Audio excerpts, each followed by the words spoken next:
the front office started looking for answers. And that's where Patrick Queen entered the conversation. On the surface, it made sense. He's a known player, he's been productive, and he brings a level of experience that Dallas clearly lacks at the position. Reports even confirmed that the Cowboys were monitoring his situation closely, keeping tabs on what was going on with the Pittsburgh Steelers and whether a move could be possible. For fans, it sounded like the kind of move that could stabilize the defense overnight. A proven linebacker stepping into a struggling unit, bringing energy, leadership, and production. And to be fair, the numbers do look solid at first glance. Queen recorded 120 tackles last season, along with tackles for loss and quarterback hits. That kind of stat line suggests activity, consistency, and a player who is constantly around the ball. It's exactly the kind of production teams look for when trying to fix defensive issues. But numbers can sometimes be misleading, and when you dig a little deeper, the concerns start to show. Despite all those tackles, the impact plays just weren't there. Only one sack on the entire season. Limited disruption in the backfield. Not the kind of game-changing presence you'd expect from a player commanding a major salary. And that brings us to the biggest issue of all, the money. Patrick Queen would have come with a cap hit of over $17 million. That's a massive investment, especially for a player who isn't considered elite at his position. In today's NFL, you have to be extremely careful about where you allocate that kind of money. One wrong move can set your roster back, limit your flexibility, and force you into difficult decisions down the line. And according to league insiders, there were already complications surrounding his contract situation, including potential disagreements and uncertainty about his long-term value. That's not the kind of situation you want to walk into unless you're absolutely sure the player is worth it. Even Adam Schefter pointed out that the Steelers weren't necessarily eager to move on, suggesting that there were still internal factors at play, whether financial or strategic. And when you see that kind of hesitation, it raises even more questions. If the team that knows the player best isn't fully committed to keeping him under those terms, why should you be the one to take on that risk? At some point, the Cowboys evaluated all of this, the production, the cost, the risk, and the overall fit, and made a decision. They stepped back. They chose not to pursue the deal any further. And while it may not have made headlines in the same way a blockbuster trade would, it was a move that could have a major impact on the team's future. Because sometimes the smartest decision isn't the one where you make a big splash. It's the one where you avoid a costly mistake. Now the focus shifts to what comes next. The need at linebacker hasn't gone away. If anything, it's still one of the biggest priorities for this team. But instead of forcing a move for a big name, the Cowboys now have the flexibility to explore better options. That could mean targeting a younger, more affordable player in the draft, or finding a veteran who fits the system without breaking the bank. Either way, the approach becomes more strategic rather than reactive. And that's the biggest takeaway from all of this. The Cowboys didn't just walk away from Patrick Queen. They showed a level of discipline that hasn't always been there in the past. They didn't chase a name. They didn't panic. They evaluated the situation and made a decision based on long-term value rather than short-term hype. And in a league where one bad contract can change everything, that kind of discipline can make all the difference. Because at the end of the day, building a winning team isn't just about the moves you make. It's about the moves you don't make. And this might be the move that quietly keeps the Cowboys on the right path. Cowboys need help at linebacker. That statement has echoed throughout the entire offseason, and the truth is, it hasn't changed. Not when last season ended, not when free agency rumors began swirling, and not even now as the new league year is fully underway. It's a reality that continues to hang over the organization like a cloud, because no matter how many adjustments they've made across the roster, one critical area remains unresolved: the middle of the defense. Under defensive coordinator Christian Parker, the Cowboys are trying to build something more disciplined, more aggressive, and more reliable. But without a strong presence at linebacker, that vision feels incomplete. Linebackers are the heartbeat of any defense. They call plays, stop the run, cover tight ends, and bring balance. Without the right players in that role, everything else becomes harder. And that's what makes this situation so interesting. As free agency kicked off, One name quickly surfaced in connection with Dallas: Patrick Queen of the Pittsburgh Steelers. Queen is a proven talent, fast, instinctive, and capable of elevating any defense he joins. But acquiring him wouldn't have been simple. It would have required a trade, and likely a costly one. Now, historically, the Cowboys have been cautious when it comes to big trades. But this offseason has shown a shift in mindset. Dallas is no longer sitting back and waiting. They're exploring, evaluating, and even initiating conversations when opportunities arise. That alone signals a change in philosophy. Still, things have taken a turn.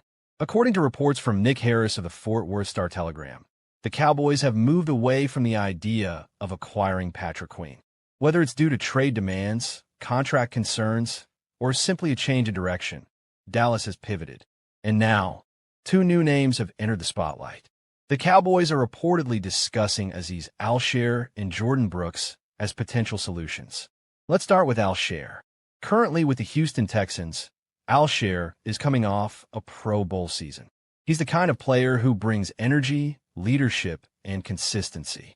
His ability to read plays, close gaps, and make tackles in space makes him incredibly valuable.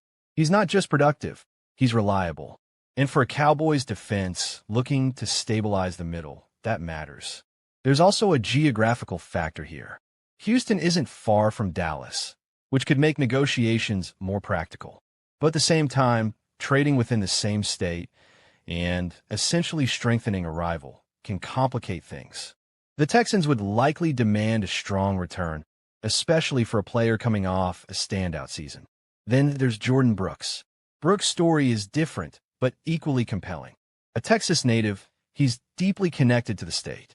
He played high school and college football in Texas before being drafted by the Seattle Seahawks. More recently, he's been with the Miami Dolphins, where he elevated his game to another level. Brooks is also coming off a Pro Bowl season, but even more impressive, here in first-team All-Pro honors. That places him among the elite at his position. He's fast, physical, and versatile, able to defend against both the run and the pass at a high level. And here's where things get interesting. Compared to the Texans, the Dolphins may be in more of a rebuilding phase. That could make Brooks more accessible in trade discussions. If Miami is looking to reshape their roster, they might be willing to part ways with a high-value player in exchange for draft capital or younger assets. For the Cowboys, that presents an opportunity. But this isn't just about choosing between two players. It's about strategy. Dallas is clearly trying to avoid a situation where they're forced into a decision during the draft. In recent years, we've seen teams reach for players, selecting someone earlier than expected because of positional need. And while that can work out, it's always a risk. The Cowboys don't want to be in that position. They don't want to go into the draft needing a linebacker so badly that they feel pressure to take someone like C.J. Allen earlier than they should. Instead, they want flexibility. They want the freedom to take the best player available, regardless of position. And the best way to do that? Solve the linebacker problem before the draft even begins. But there's another layer to this story. What if the Cowboys wait? What if they don't make a move right now, and instead let the draft play out? We've seen this approach before. Last year, Dallas had their eyes on Tetairoa McMillan. They entered the draft hoping he would fall to them.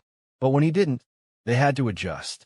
Eventually, they addressed the position after the draft by acquiring George Pickens. That situation could repeat itself here. Maybe the Cowboys are interested in a linebacker prospect. Maybe they're hoping someone falls to them. But if that doesn't happen, they could pivot just like they did before and make a trade afterward. It's a flexible approach, but it comes with risks. Waiting too long could mean missing out on key targets. Other teams could step in. Prices could rise. Options could disappear. On the other hand, acting too quickly could lead to overpaying. So the Cowboys are walking a fine line. They're evaluating talent, monitoring the market, and trying to find the perfect balance between urgency and patience. And all of this is happening while fans watch closely, analyzing every rumor, every report, every hint. Because at the end of the day, this decision matters. The linebacker position isn't just another spot on the roster. It's a cornerstone of the defense. Getting it right could elevate the entire team. Getting it wrong could hold them back. So when you look at the options, Alshire, or Brooks, it's not just about who's better. It's about fit. It's about cost. It's about timing. Alshire brings consistency and leadership. Brooks brings elite-level performance and upside. Both would improve the Cowboys immediately. But only one, if either, will ultimately wear the star. And that's what makes this story so compelling. The Cowboys are searching. They're calculating. They're preparing to make a move. The only question is, when they finally do, will it be the right one? It has been nearly 2 weeks since free agency began in the National Football League, or more specifically, since the legal tampering window opened, and the Dallas Cowboys have been anything but idle. From the outside looking in, it may seem like just a handful of moves define their offseason so far. But in reality, Dallas has been quietly navigating a complex web of roster decisions, contract situations, and long-term planning for the 2026 season. At first glance, acquisitions involving players like Rashawn Gary, Jalen Thompson, and Kobe Durant bring a sense of excitement and optimism. These are impactful additions, players who can contribute immediately and elevate the defense in meaningful ways. But while those moves grab headlines, they're only a fraction of the story. Because beneath the surface, 2 critical situations continue to linger, and they may ultimately define how successful this offseason really is. Those situations revolve around George Pickens and Brandon Aubrey. When the offseason began, the Cowboys knew they had to make decisions regarding both players. Not necessarily final decisions, but strategic ones. Moves that would give them flexibility, time, and leverage. And that's exactly what they did. With Pickens, Dallas applied the non-exclusive franchise tag. It's a powerful tool, one that allows the team to retain control while still leaving the door open for future negotiations. It essentially says, we value you, we want you here, but we're not ready to commit long-term just yet. In Aubrey's case, the Cowboys used a second-round tender, placing his value at $5.76 million for the upcoming season. Again, this is about control and flexibility. It protects the team while buying time to figure out a longer-term solution.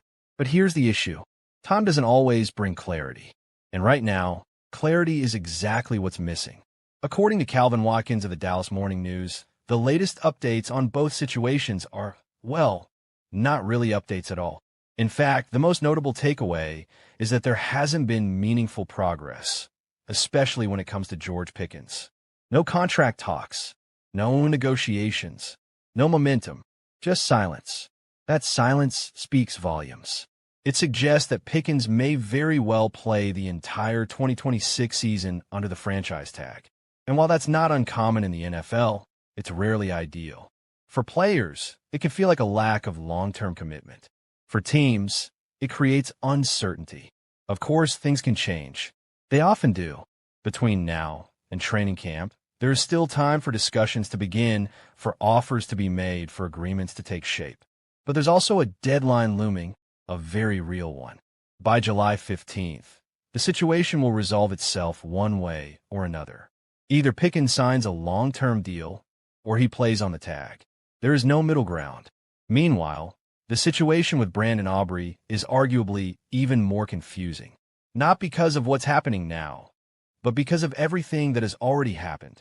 To understand where things stand, you have to go back to the NFL Combine, where the first wave of reports began to surface. Early on, Clarence Hill reported that the Cowboys had made an offer to Aubrey that would make him the highest-paid kicker in the league.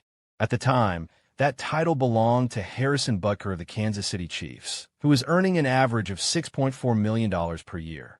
That benchmark has since been surpassed by Ka'imi Fairbairn of the Houston Texans, now sitting at $6.5 million annually. So for Dallas to make Aubrey the highest-paid kicker, their offer would have had to exceed that number. But how much higher? That's where things got messy. Reports from ESPN suggested that the Cowboys did indeed offer a deal that surpassed Butker's contract, but that Aubrey's camp was aiming significantly higher, reportedly seeking closer to $10 million per year. That's a massive gap, and it didn't take long for confusion to spread. At one point, Calvin Watkins reported that Dallas had offered Aubrey $7.5 million annually. But that report was later retracted, with Watkins issuing an apology and clarifying that the figure was incorrect. Adding to the uncertainty, Aubrey himself responded to a social media discussion about the report, calling it fake. But even that response was open to interpretation. Was he denying the $7.5 million figure specifically, or the broader narrative around the negotiations? No one really knew, and that ambiguity only deepened the mystery. Clarence Hill later added more context, noting that while the Cowboys did make an offer to make Aubrey the highest-paid kicker, it was not in the $7 million or $7.5 million range. He also revealed that Aubrey's agent countered with a $10 million annual figure, possibly as a strategic move to pause negotiations until both sides could meet in person at the Combine. Since then, nothing concrete, no confirmed numbers, no finalized deal, no clear direction, just a collection of reports, corrections, and unanswered questions.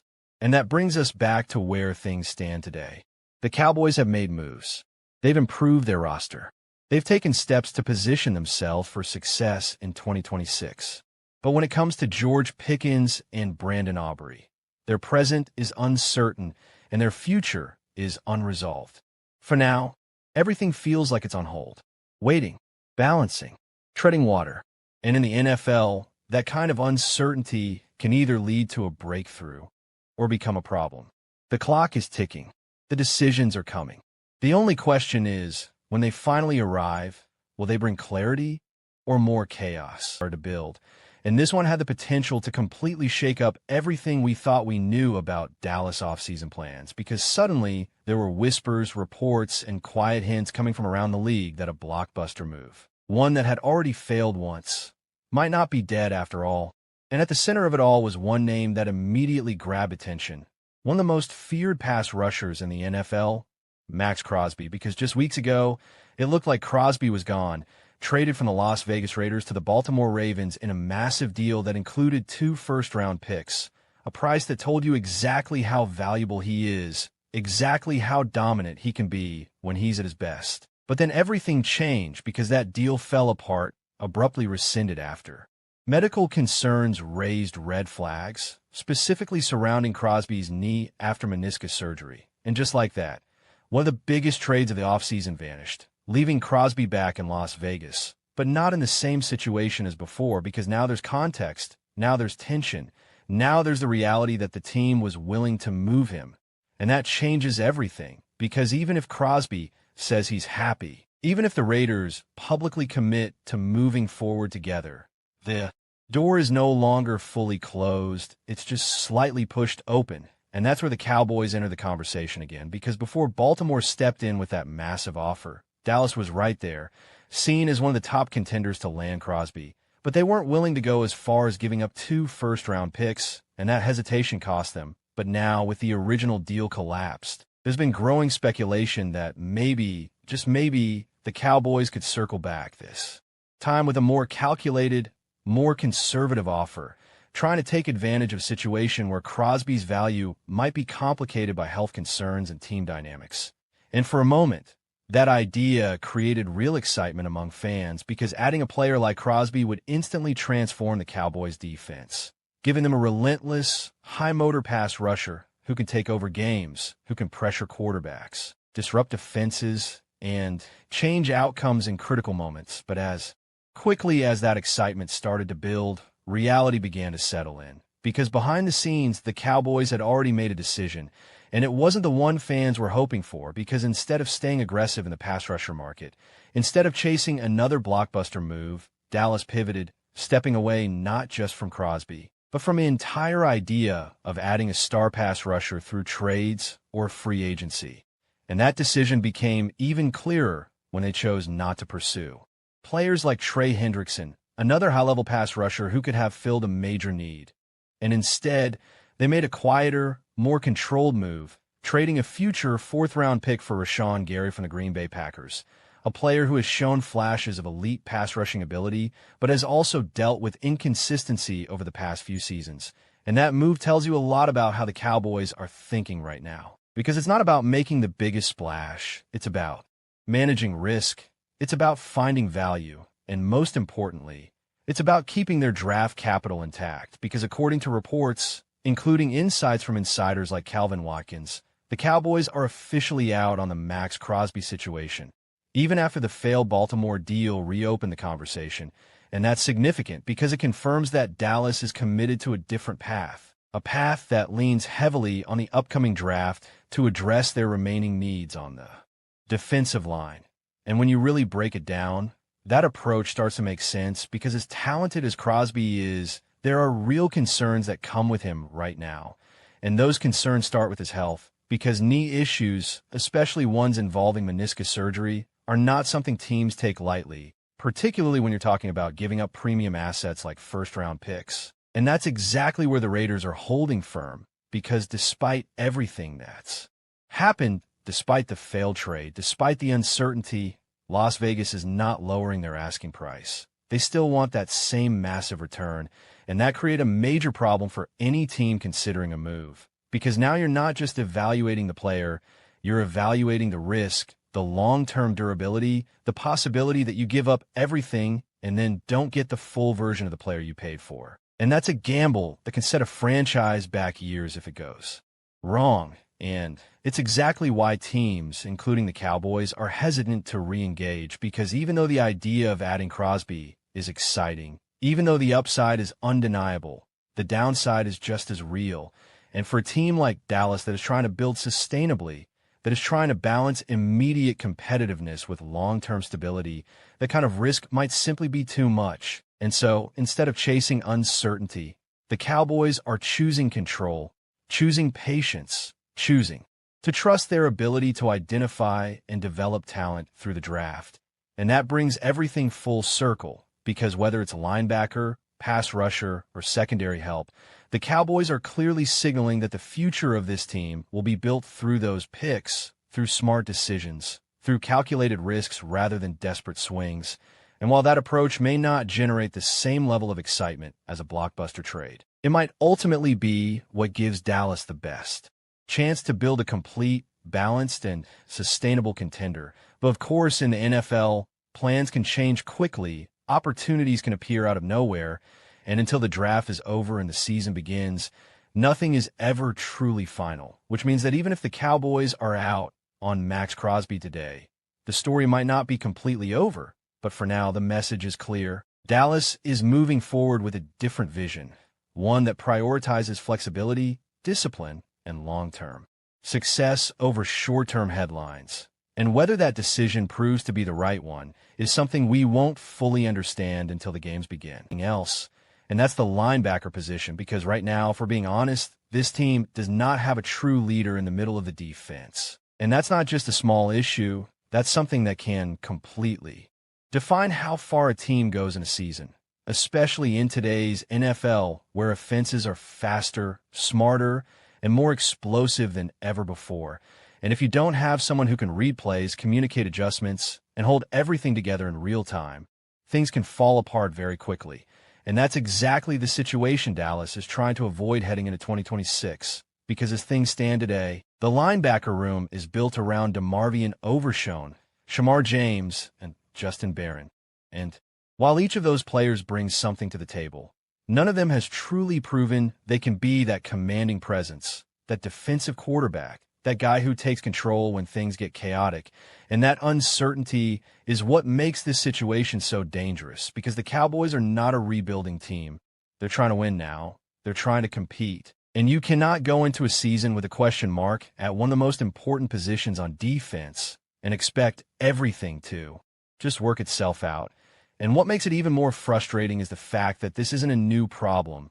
This is something that has been building over time, because the Cowboys have had multiple opportunities in recent drafts to address the linebacker position in a major way, and they didn't take them, passing on players like Nakobe Dean, Devin Lloyd, and Quay Walker, all of whom had the potential to step in and become foundational pieces of the defense.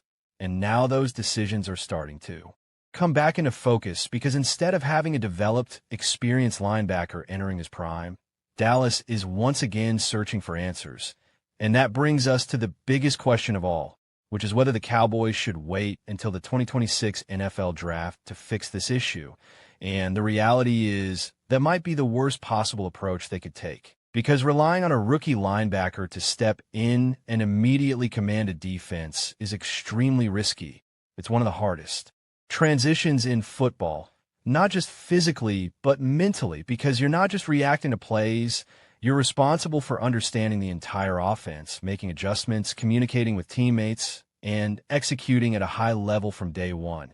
And very few players could do that right away, which means if Dallas puts itself in a position where it has to draft a linebacker early and expect instant results, it's setting itself up for potential disappointment. And on top of that, going into the draft with such a clear and urgent need limits flexibility, because instead of being able to take the best player available, you're essentially forced into a decision. And that's when mistakes happen. That's when teams reach. That's when value is lost. And that's why the smarter move, the more calculated move, is to address the linebacker position before the draft even begins. And the good news for Dallas is that there are still options available. And not just any options, but experienced, proven veterans who could step in immediately and change the dynamic of this defense, starting with Patrick Queen, who represents the most aggressive and potentially impactful move the Cowboys could make. Because even though he's not currently a free agent, there have been discussions around the possibility of him being moved by the Pittsburgh Steelers. And if that opportunity is real, Dallas should be paying very close attention, because Queen brings a level of durability and consistency that this defense desperately needs, having never missed a game in his career. And while he may not be the flashiest linebacker on every single play, he's the kind of player who does everything well, who raises the floor of the entire defense. And sometimes that's exactly what you need, not just highlight plays, but stability, reliability, and leadership. And if the price is something like a third or fourth round pick, that's a deal that could make a lot of sense for a team trying to win now. But if Dallas decides not to go the trade route, there are still veteran free agents who could fill that gap. And one of the most intriguing names on that list is Bobby Wagner, a player who has built a Hall of Fame-level career and somehow continues to produce even at this stage. And while age is obviously a factor, what Wagner brings goes beyond just physical ability. He brings experience, intelligence, and leadership, the kind of presence that can elevate an entire unit. And for a young linebacker group, having someone like that in the room could be invaluable, even if his role is more of a bridge while a younger player develops. And then you have players like Jermaine Pratt, who may not generate headlines, but consistently delivers solid performances, someone who can step in, stop the run, make tackles, and provide exactly what Dallas needs without unnecessary risk. And that consistency is something this defense has been lacking, and in many ways, it might be exactly what stabilizes the middle of the field. And then there's Bobby Okereke, who represents more of a bounce-back candidate, a player who has shown high-level ability in the past, but is coming off a down season. And while that might scare some teams away, it could also create an opportunity for Dallas to get a talented player at a lower cost, betting on the idea that he can return to form in the right system. And finally, you have Shaq Thompson, another experienced veteran who may not be a long-term solution, but can contribute immediately, bringing versatility, leadership, and the ability to impact both the run and pass game. And when you look at all these options together, it becomes clear that the Cowboys are not without choices. The real challenge is making the right one, because this decision isn't just about filling a position. It's about defining the identity of a defense. It's about deciding whether